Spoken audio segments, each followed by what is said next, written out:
अच्छा बाबूजी, हम भोजपुरी लोकगीत बिरहा गायक कलाकार राम गोविंद रंगीला एंड पार्टी सिंगरौली के पावन धरती से आप सब लोगों के बीच में कोविड-19 कोरोना से अभी अभी हमारे पूज्य कवि श्याम देहाती जी एवं वर्तमान में जो कोरोना महामारी से वैश्विक महामारी से मरे हुए लोग हैं, उनको मैं अपने पूरी टीम की ओर से हार्दिक दिल के गहराइयों से श्रद्धांजलि अर्पित करता हूं और उनके परिवार के साथ मेरी संवेदनाएं हैं। साथ ही साथ प्रभु दुख सहन करने की परिवार को शक्ति प्रदान करें। और मित्रों, आप सब लोगों के बीच में एक ऐसी दुखद घटना एक श्रद्धांजलि गीत के रूप में पेश कर रहा हूं। मुझे आशा ही नहीं पूर्ण विश्वास है कि ये गीत आप लोगों को जरूर पसंद आएगा। और हमारे परम पूज्य गुरु जी श्री बेचू कवि जी की इस कोरोना महामारी के ऊपर लेखनी उठ गई और लोग कहते हैं कि कोरोना नहीं है, कोरोना क्या है, लेकिन कवि जी ने बताया है अपने लेखनी के माध्यम से कोरोना है क्या मास्टर।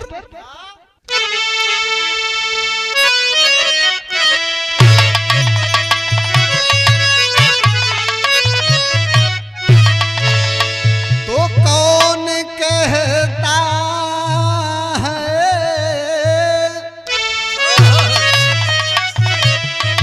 कौन कहता है कि है कोरोना नहीं, जान बचना बचाना ही मुश्किल हुआ, काम सुई दवाई नहीं कर रहा, देवी देवता का नाम मिल रहा है दुआ, आज दहशत में भारत मेरा पड़ गया, रूह भी कांपने अब लगा है हमारा, कहते बेचू कभी मरने पर भी हमें लगता है कि नहीं कोई देगा सहारा।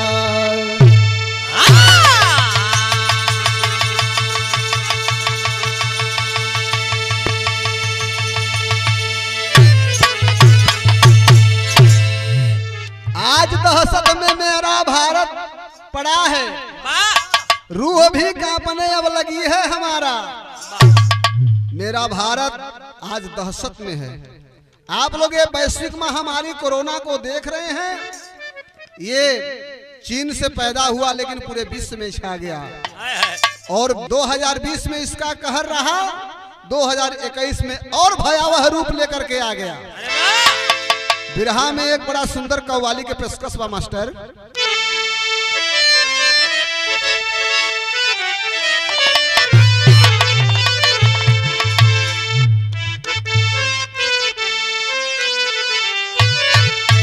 कोई आशिक, विमलेश भैया, कोई दिलदार आशिक अपने प्रेमिका के लिए कहा, यही कहा, इश्क में दुश्मनी ले रही है,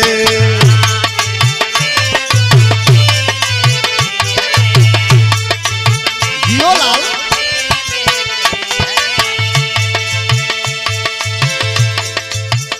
इश्क में दुश्मनी ले रही है, प्यार में बददुआ दे रही है रे, इश्क में दुश्मनी,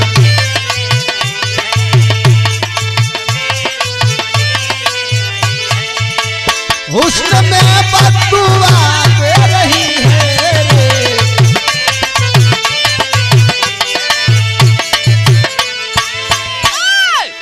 इश्क में दुश्मनी ले रही है,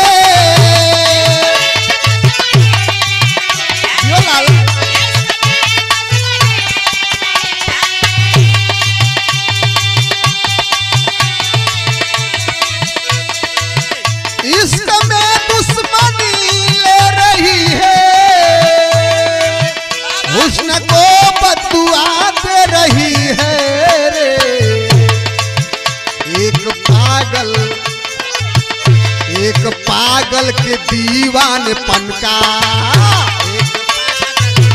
कौन से दीवानेपन का? पागल। एक पागल के दीवानेपन का सारी बस्ती मजा ले रही है रे। एक पागल के दियो मंजू भैया, क्या बात है लाल। हाँ, सारे बस्ती मजा ले रही है रे।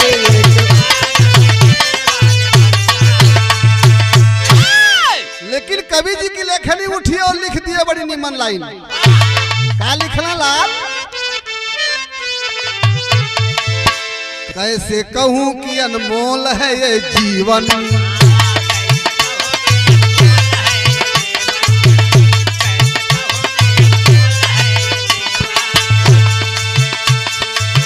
कैसे कहूं कि अनमोल है ये जीवन, कोई जिंदगी का एतबार नहीं है रे। कैसे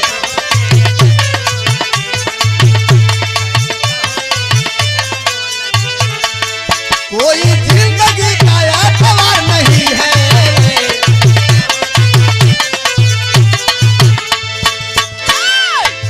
कैसे कहूं कि अनमोल है ये जीवन, क्या हो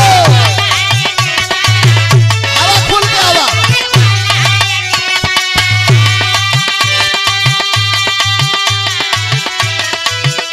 हाँ, कैसे कहूं कि अनमोल है ये जीवन, कोई जिंदगी का एतबार नहीं है रे।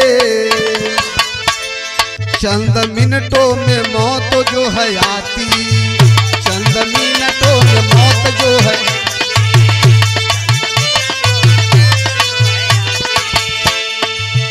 चंद मिनटों में मौत जो है आती, एक पल भी इंतजार है नहीं है रे।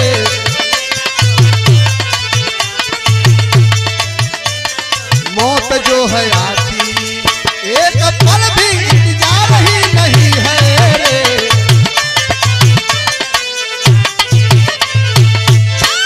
बाहर जीवन क्या है कभी ने लिखा। कैसे कहूं कि अनमोल है यह जीवन, कोई जिंदगी का एतबार नहीं है। क्यों कि चंद मिनटों में मौत जो है आती, एक पल भी इंतजार नहीं है। किसी के जीवन का कोई ठिकाना नहीं बाबूजी। बताया जाता है कि दुनिया में चल रहल बाजे, बोल रहल बाजे, खा रहल बा, पी रहल बा, ये सब प्रभु का ड्रामा है। परम पिता परमात्मा के हाथ में रिमोट है। अरे वाह!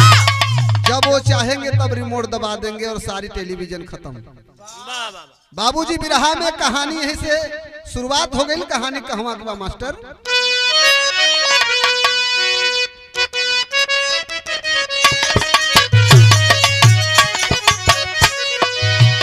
कुछ लोग कहते हैं कोरोना नहीं है, ये सब ऐसे ही भौकाल है, इसलिए कवि जी ने लिखा। कुछ लोग कहते हैं बताओ है कोरोना कहाँ,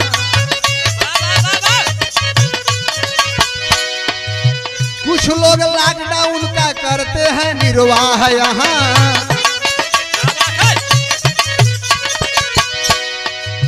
जो लोग झूठ मानते हैं इस बीमारी को,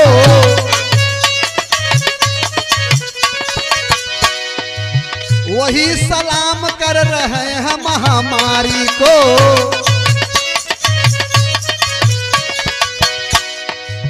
वायरस से लड़ते लड़ते हो गए हताश सभी,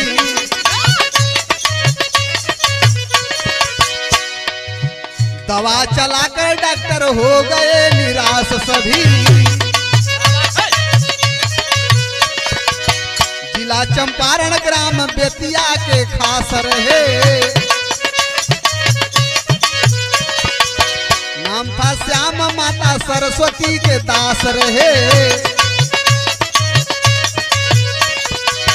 गांव में शिक्षा मित्र की नौकरी पाए हैं,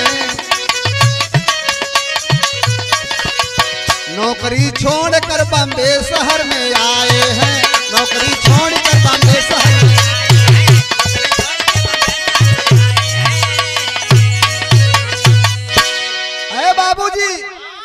इतने तक कहानी मिलल यही अपने हिंदुस्तान में बेतिया गांव, ग्राम बेतिया, जिला और थाना पश्चिम चंपारण, बिहार। यही के रहे वाले बड़ा होनहार व्यक्तित्व जिनका नाम श्याम देहाती, पूरे भोजपुरी इंडस्ट्रीज में चर्चित और होनहार कवि। बाबूजी बचपन से ही गीत संगीत के साथ लगाव रहल, लिखने पढ़ने में बहुत होनहार थे। आगे धीरे धीरे जब उनकी छात्र जीवन खत्म हो गई, एक छोटी सी नौकरी मिल गई बाबूजी। उस शिक्षा मित्र के भर्ती होत रहल, वही में शिक्षा मित्र के भर्ती में उनका सिलेक्शन हो गई। और जब श्याम देहाती जी सेलेक्ट होके अपने गांव में पदस्थ हो गए तो अल्प वेतन मिल रहा था, 2000-3000 रुपए। इतना में कैसे पेट पर्दा चले, एक दिन इस्तीफा दे करके बंबई के लिए चल दिए। बंबई तरफ चलना है देहाती जी, सोचलन की जाई इंडस्ट्रीज के तरफ, बहुत गीत संगीत का काम होला, कहीं हमहू को छोटा मोटा काम मिल जाए, कुछ तरक्की कर जाए।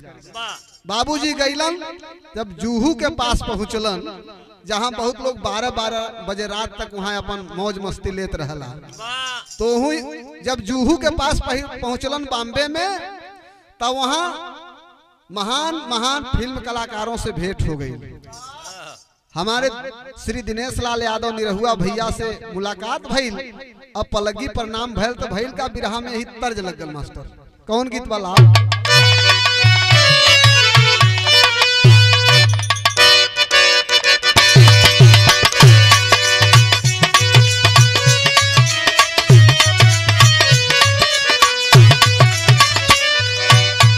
ये हमारे कवि जी आदरणीय बेचू कवि जी के दिल का हरकत है, लिखलन कवि जी हमरे का।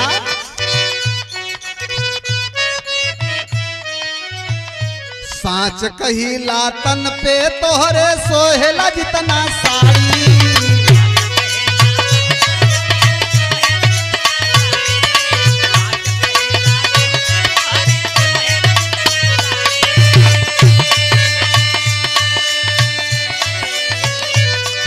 साच कहिला तोहरे तन पे सोहेला जितना साड़ी, हो उतना सोहे नहीं सूट सलवार गोरिया, सूट सलवार गोरिया। योला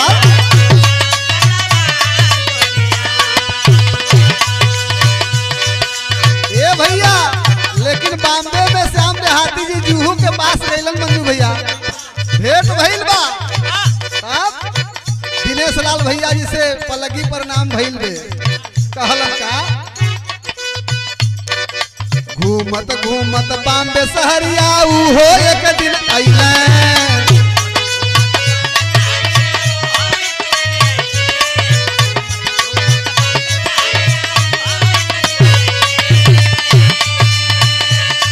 बहुत बढ़िया। घूमत घूमत बॉम्बे शहरिया हो एक दिन अइला, हो भैले नीरहू से वही जातीदार भैया, भैले नीरहू से वही जातीदार भैया।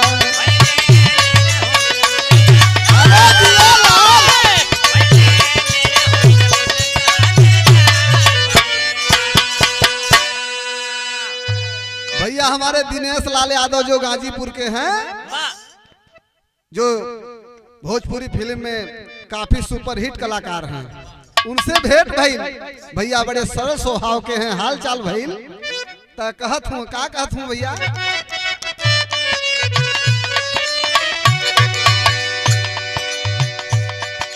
नमस्कार निरहू भैया कह श्याम देहाती बोले,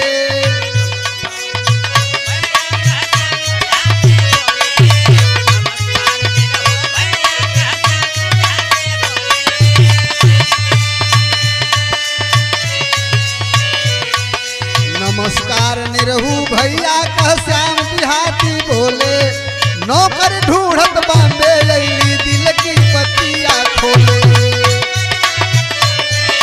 दिल की बत्तियां खोले।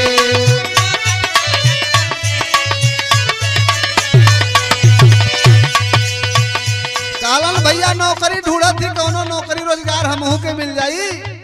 तो निरहू भैया कैलन का बाबू, लिफ्ट चलावा बिल्डिंग में निरहू नौकरी के दिवाला।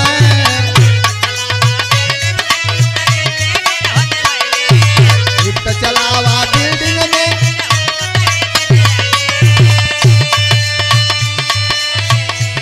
अपने बिल्डिंग में लिफ्ट चलावे बदे नौकरी दिवा दे निरहू भैया। लिफ्ट चलावा बिल्डिंग में निरहू नौकरी के दिवाला। हो भैया निरहू से वही जातीदार भैया भैया योला भैया।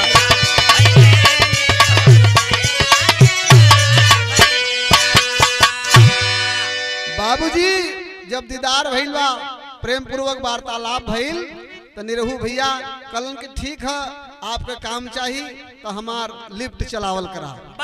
लिफ्ट चलावे के उनके तनख्वाह मिले 6000 रुपया प्रति महीना। बाबूजी जब लिफ्ट चलावे लगलन के एक दिन का ऐसा संयोग रहल कि दिनेश लाल निरहुआ जी का एगो शूटिंग चलत रहल फिल्म का। फिल्म का नाम हो निरहुआ रिक्शा वाला। ओकरे शूटिंग चलत रहल, जब वही लिफ्ट से होकर जाए लगलन तो धीरे से पूछलन है श्याम देहाती भैया, कलन की ए भैया दिनेश लाल कौने फिल्म का शूटिंग चलतिया? कहला कि निरहुआ रिक्शा वाला।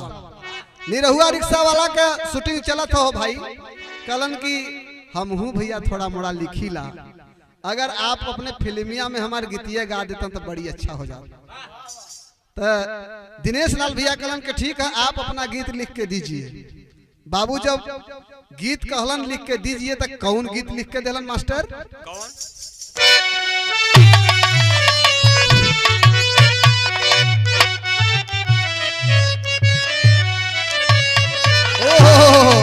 यह गीत लिख के दहलन है श्याम देहाती कवि जी कि कैसे गाड़ पैबा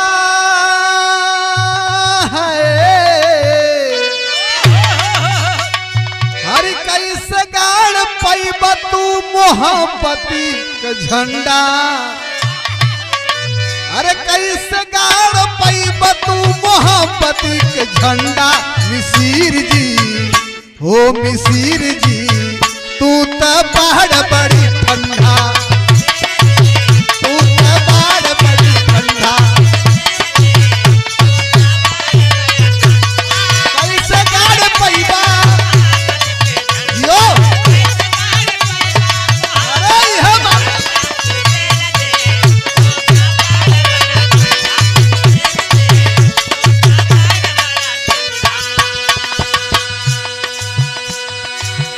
अरे जा तू बबुआ बन जा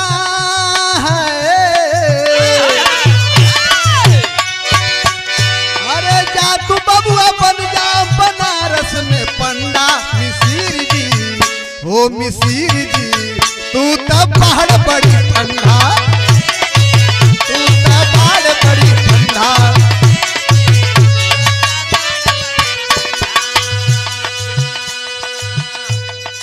और का लिखल अंतरा में?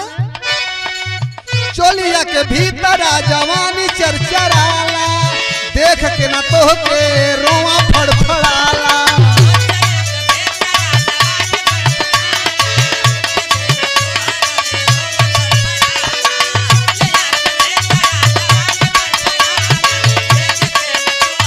जियो मालिक अरे हमारा बुझारा नहीं तोहरा में दम्बा, तोहरा जवानी त टोटल खत्म बा। क्या बात है ला? टोटल खत्म बा।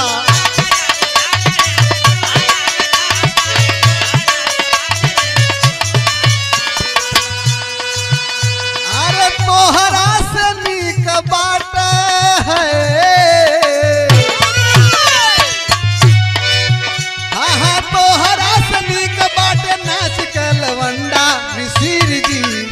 ओ मिसिर जी तू तो पहाड़ बड़ी ठंडा, तू तो पहाड़ बड़ी ठंडा।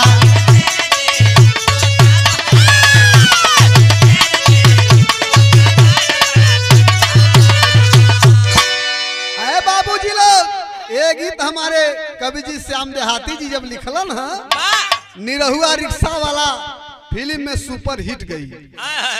जब ये गीत सुपर हिट भइल बे, तहलका मच गइल बे। तब एक दिन निरहुआ भैया से यानी दिनेश लाल भैया से हाल चाल होखत रहल खेसारी लाल यादव जी के। कलम भैया जौन मिसिर जी तू तो हुए बड़ा ठंडा, ये गीत कौन लिखले है, कौन कवि जी के लेखनी हो? कलन कि अरे हमरे बिल्डिंग में एगो लिफ्ट चलावेला नौकर है, उ लइका है अभी, वह लिख के दिलस। कला तो हमहू के विचार है कि उनसे मिलब, कहीं जाके बात कैला। बाबूजी एक दिन खेसारी लाल भैया भी धीरे धीरे पहुंच गए। जब उनके पास जाके चर्चा कलन, कहें आप ही श्याम देहाती है, कहें हाँ हम ही हैं। कलन की आपे लिखले रहला, मिसिर जी हुआ बड़ा ठंडा, ये गीत आपे के लिखल हो? कलन श्याम देहाती जी कलन हाँ हम ही लिखले रही भैया, कहना तो लिख दिली है।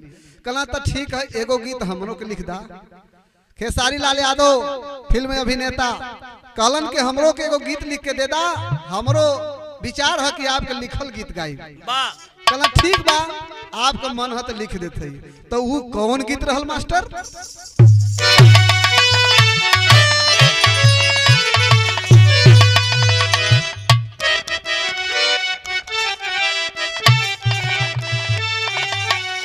ये गीत के फिल्म मेहंदी लगा के रखना में खेसारी लाल यादव जी गौलन कि कौन देवता को गोढ़ल संवारल हऊ। बहुत बढ़िया, बहुत बढ़िया भैया।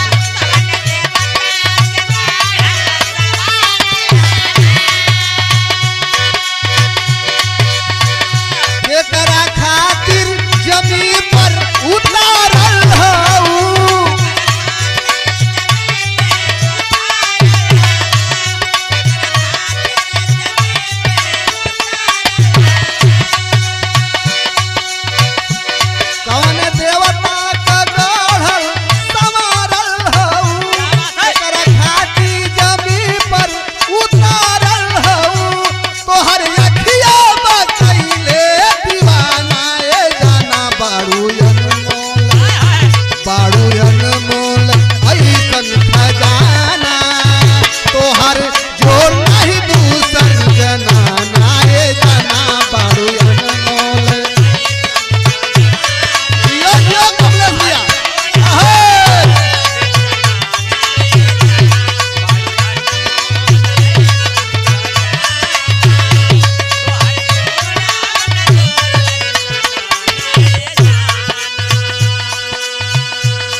रोमांटिक और कर्ण प्रिय गीत को उन्होंने लिखा, अंतरा कितना सुंदर लिखलन है।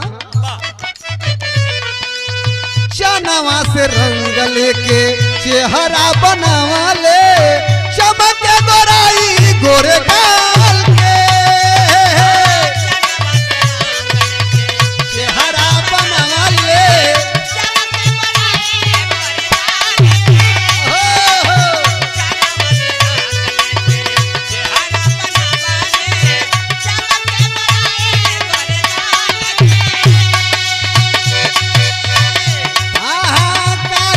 बदरिया से केसिया संवरल ले, लागत फुर्सत निकाल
ए बाबूजी यह गीत भी सुपर डुपर हिट गई। जब सुपर डुपर हिट गई वे पूरा फिल्म इंडस्ट्रीज में चर्चा बन गई कि बाहर श्याम देहाती जी आपकी लेखनी तो गजब है। बाबूजी एक बाद इंडस्ट्रीज के सभी फिल्म अभिनेता कलाकारों से परिचय हो गया और इधर में श्याम देहाती जी के सजेशन दिलन है कि आप नौकरी ये जो 6,000 रुपए का है इसे छोड़ करके इंडस्ट्रीज में आ जाइए, यही गीत लिखिए और आपका गीत हम लोग गाया करें। बाबूजी नौकरी छोड़ दिए और फिल्म इंडस्ट्रीज में आकर के गीत लिखना शुरू कर दिए।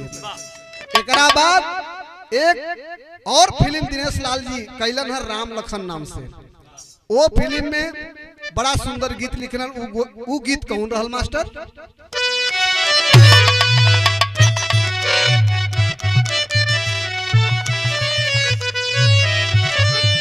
सोरे आना मलिकाना तब पैबा तू चेहरा हसीन के हो।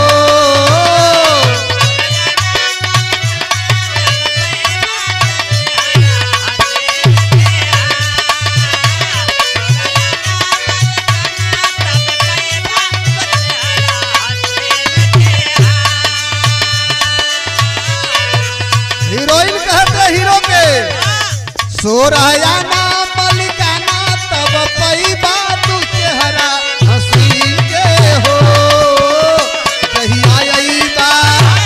जहिया बियाह कर राजा तू चुनरी पहिन के हो। जहिया बियाह कर राजा चुनरी पहिन के हो।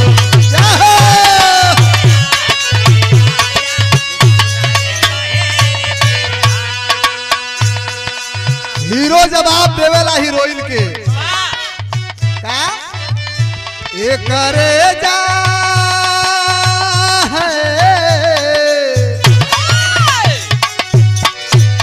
करे जा बनबा हम जीजा जी तोहरे बहिन के हो।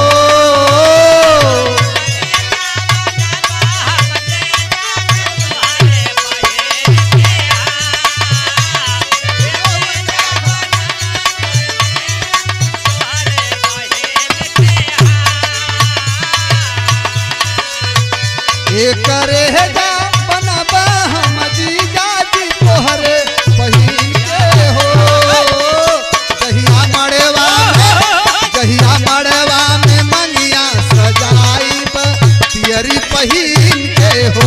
जहिया मड़वा में अरे जियो माली जहिया मड़वा में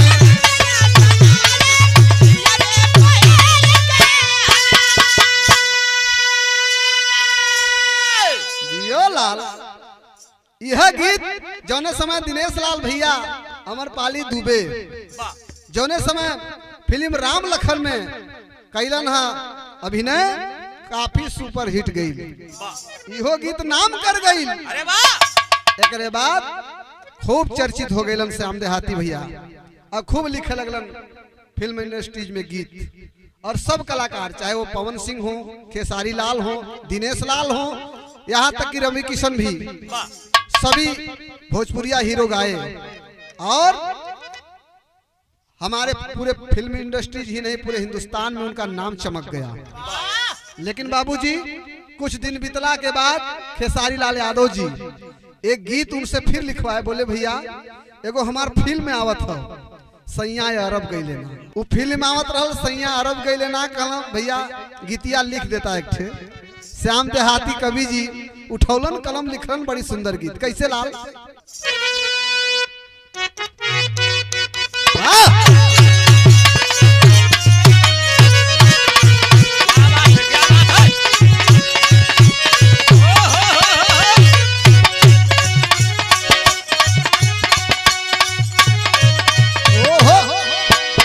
गीत एकदम लेटेस्ट हो मंजू भैया।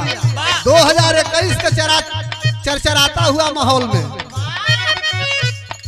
तोहरे बिना खाना पीना तोहरे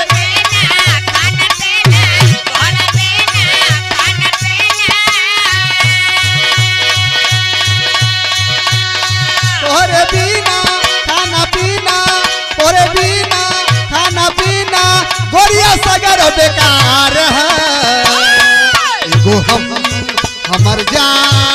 हमार दिली तीनों तोहार है एगो हम हमर जान हमार दिल तीनों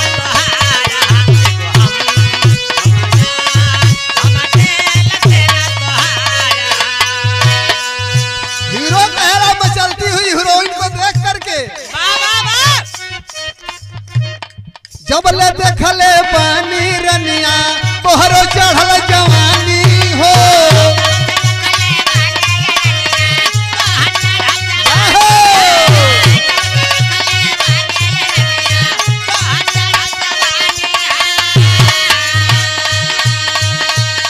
पेट भरना खाना खाई ना पीला पानी हो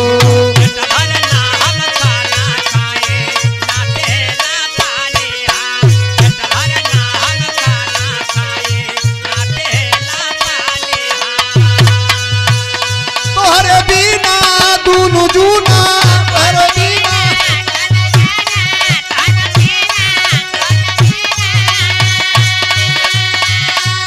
तोहरे बिना दूनु जूना गोरिया दिल बेकरार है एगो हम हमर जान हमर दिली तीनों तोहार है एगो हम अरे दिया ओहो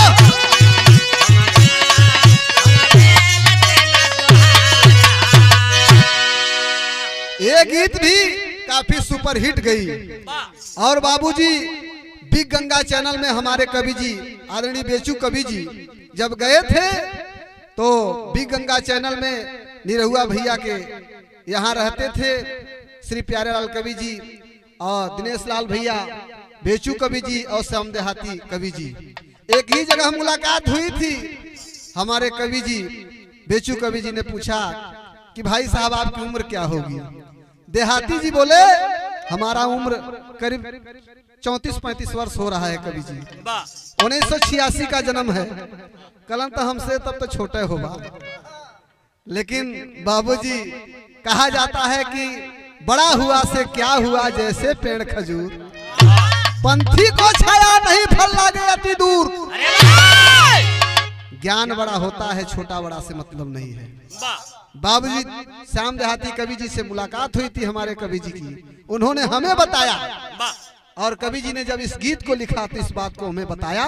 लेकिन धीरे धीरे करके पंचों जब 2020 में कोरोना आइल बा मार्च महीना में, तो सगरो लॉकडाउन लगे लगल। जब लॉकडाउन लगे लगल तो 4 महीना बैठल रहना, कोनो काम काज नहीं कैलन। फिर विवश होके आ गईलन गांव में, और गांव में आके अपन एगो धंधा चालू करना, एगो कंपनी खोल दिए अपना फूड्स के नाम से, फूड प्रोडक्ट बनाने लगे देहाती कंपनी के नाम से। और उसमें वो चाहे चिप्स हो, चाहे खेसारी समोसा हो, चाहे गोलगप्पा हो, चाहे कुरकुरे हो, देहाती कुरकुरे, देहाती गोलगप्पा, खेसारी समोसा, एक से एक उनके इंडस्ट्रीज में बनने लगा पंचों। और धीरे धीरे काफी चर्चा बा, चारों तरफ माल सप्लाई होत रहल बा। लेकिन पंचों धीरे धीरे जब 2021 में फिर कोरोना का लहर आयल, तब तो बिरहा में कवि के बतावे पड़ल कि कोरोना कैसन बा। तेरी के भाव में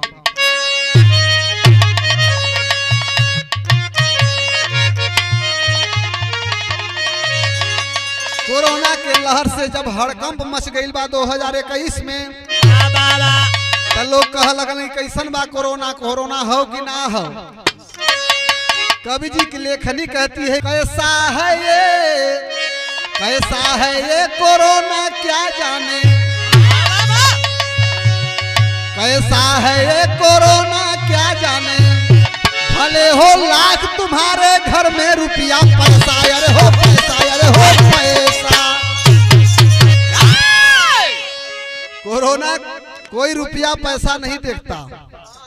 कैसा है ये कोरोना, रुपया पैसा से मतलब आपके नहीं है। कैसे नहीं है इस बिरहा में स्पष्ट हो जाएगा पंचों। बिरहा में यही जब बड़ा निमन गीत लगल, माता बहन लोग गावेली शादी ब्याह के बेला पर। कैसे लाल, छोटी मोटी घर का दुआरी, लम्हर दामाद हो, तनिका निहुराए पाहुन, तनिका सा निहुराए पाहुन, पर छबली लार हो, तनिका सा निहुराए।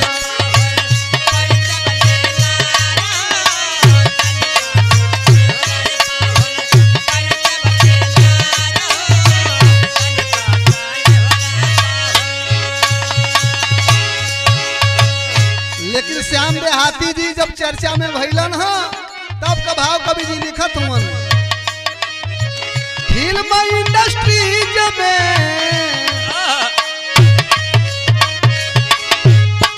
फिल्म इंडस्ट्रीज में कैला नाम देहाती हो, यूट्यूब फेसबुक पर, यूट्यूब फेसबुक पर लौके श्याम देहाती हो, यूट्यूब फेसबुक पर।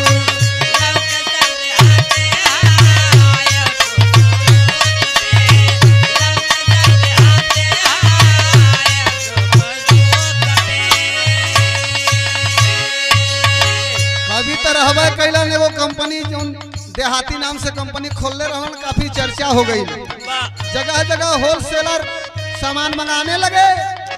और हमने खुद देखा था फेसबुक पर लाइव में, जो बताते थे कि हमारे यहाँ लाइव दिखाते थे कि देखिए खेसारी समोसा है, इसका पैकिंग चल रहा है, देखिए कुरकुरे का पैकिंग चल रहा है। ये सबने हमने सभी में देखा, देहाती नाम से सब माल बन रहा है। लोग कमेंट करते थे सर हमारे यहाँ भी भेजवाइए, वो बोलते थे कि अपने होलसेलर को बता दीजिए हमारा नंबर, मैं फेसबुक पर लाइव कर दे रहा हूँ और कॉल करके मंगवा लीजिए। बाबूजी काफी शोहरत बा श्याम देहाती जी का। तो चिप्स गोला गप्पा बनवे श्याम देहाती हो,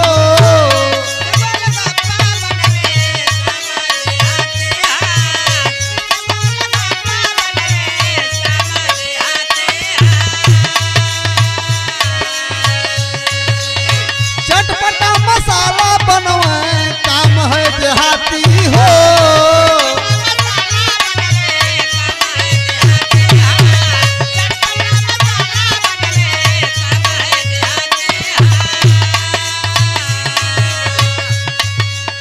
खेसारी समोसा बनवे, खेसारी समोसा बनवे श्याम देहाती हो, यूट्यूब फेसबुक पर, यूट्यूब फेसबुक पर लौके श्याम देहाती हो, यूट्यूब फेसबुक पर। बहुत बढ़िया लगा।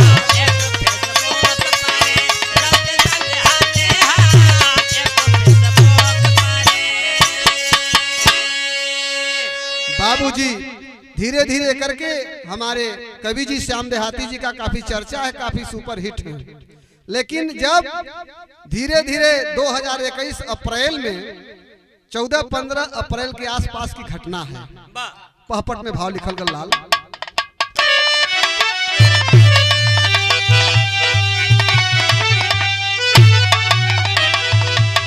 दो 2021 में जब कोरोना का कोविड-19 का कहर आया है तो यह और खूंखार हो गया, इसका जो रूप है और भयावह हो गया। अरे वाह, लोग भयभीत होने लगे, तब कवि को लिखना पड़ा।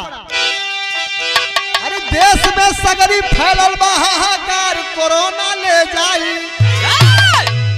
देश में सगरी फैलल बा हाहाकार, कोरोना ले जाई, कितनो लॉकडाउन करी है सरकार, कोरोना ले जाई।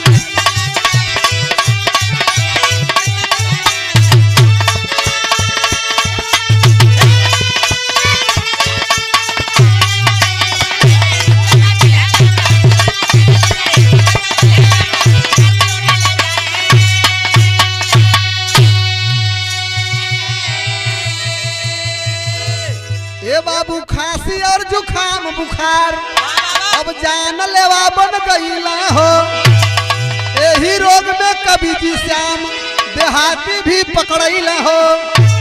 3 दिन में ऐसे हुए बीमार, कोरोना ले जाई, चले कराने गोरखपुर उपचार, कोरोना ले जाई।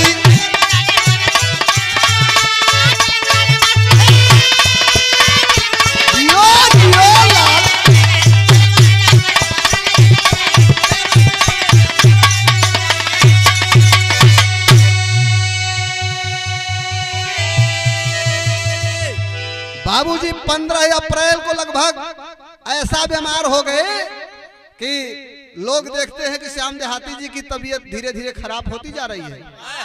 बुखार आने का, हल्का खांसी जुकाम का असर था, लेकिन रात दिना में हालत बिगड़ने लगा।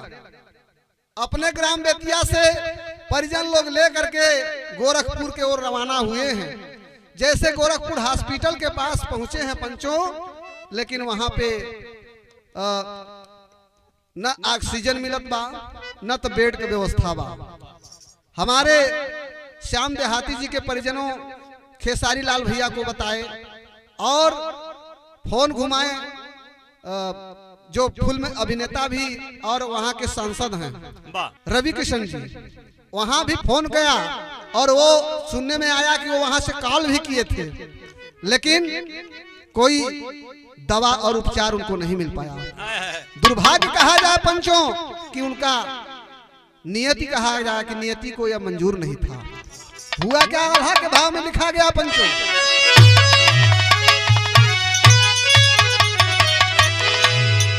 अरे कहा लोग जे करे होला, अरे बल बुद्धि रुपया वो करता रखिया हकेला भगवान।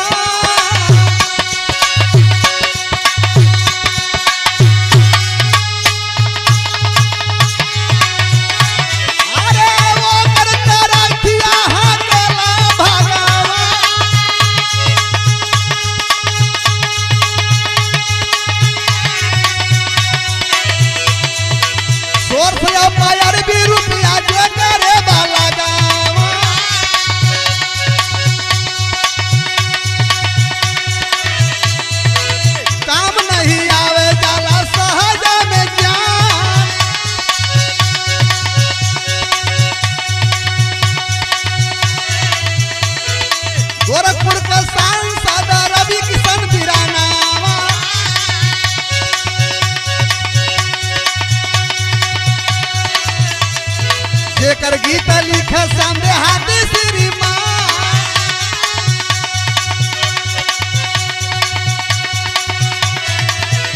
अरे वो नहू का लागल नहीं कवनो उपैया।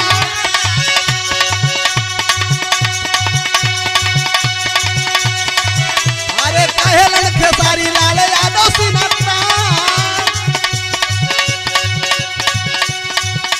10-20-50 लाख देवा हम रुपैया। कभी श्याम देहाती के बचाई के हो जाए, मिला नहीं बेड नहीं ऑक्सीजन दवाइया, उसे नहीं पौला हॉस्पिटल दरमियान। अरे काम नहीं आयल, काम नहीं आयल रुपया धन दौलतिया, गईला सूरा धाम कभी कभी कुल कसान भाई।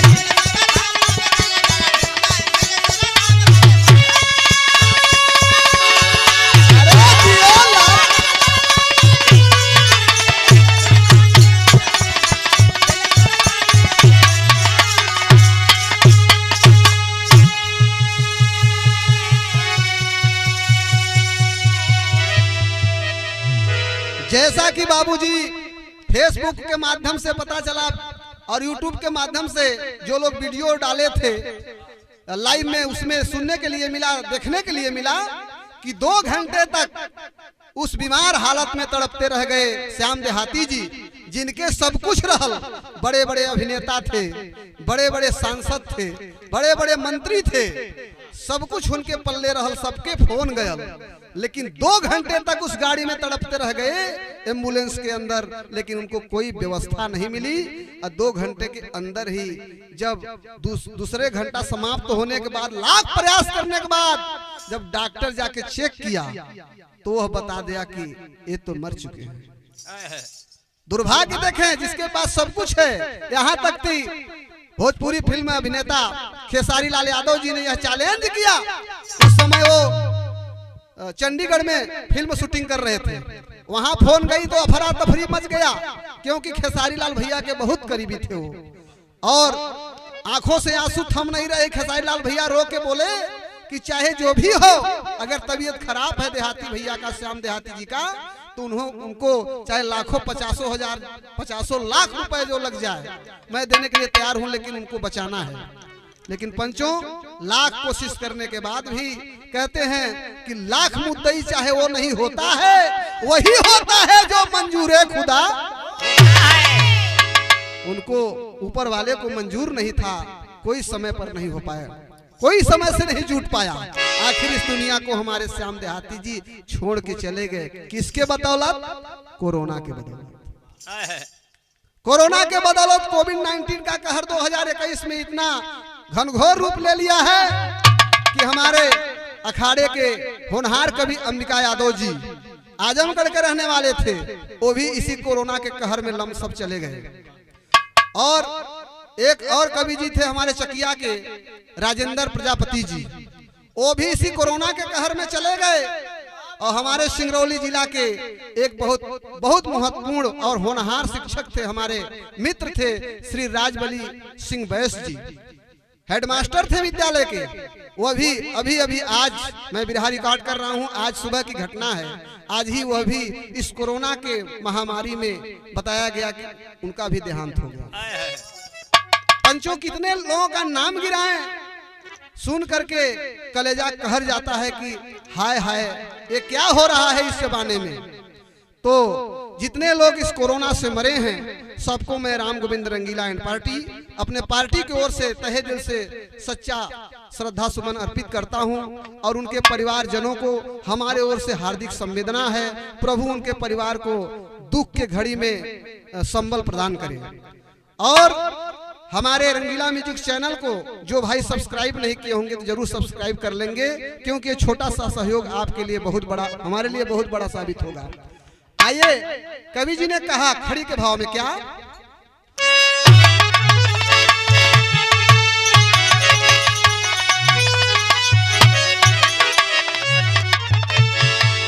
वो 19 अप्रैल 2021 को जब उनकी देहांत हो गया श्याम देहाती कवि जी का भी, तो उसी में शोक में पूरा इंडस्ट्री डूब गया। सब शोक का लहर चारों तरफ से बढ़ गई, पूरे अखबार में, पूरे यूट्यूब में, पूरे फेसबुक में छा गई बा। लेकिन कवि जी का लेखनी है कि इस कोरोना के लिए क्या कहे हैं,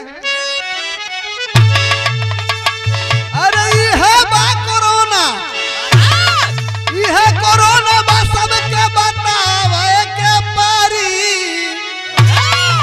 तो जवन लागल लॉकडाउन बानी भावे के परी।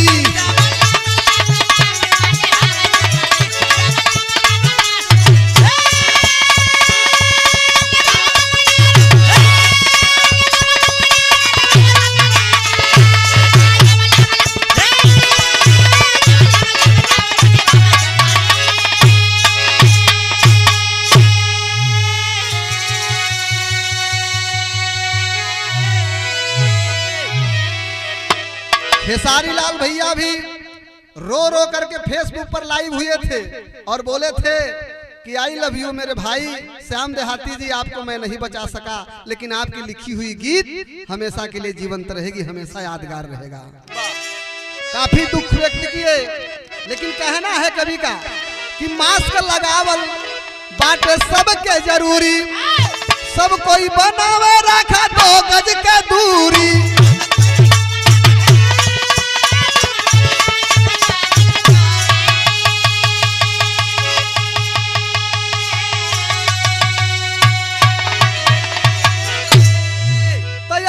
खुद बचा सबके बचावे के पारी, ये भैया जवन लागल लॉकडाउन ओके निभावे के परी।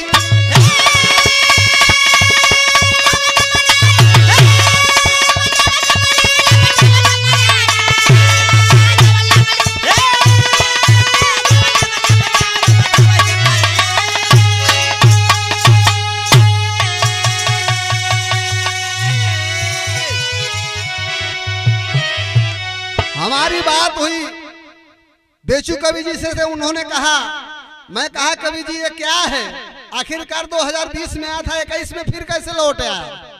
कालन की देखिए मैं बता रहा हूं कि 100 साल में आता ही है महामारी, मैं बोला कैसे, जरा आप अर्था के बताइए उसे।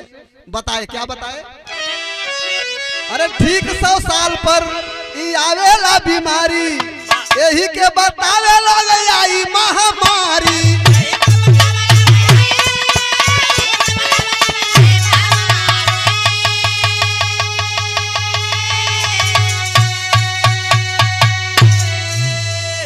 लेके वैक्सीन बीमारी के अब भगावे के परी। ए बाबू जवन लागल लॉकडाउन के निभावे के परी।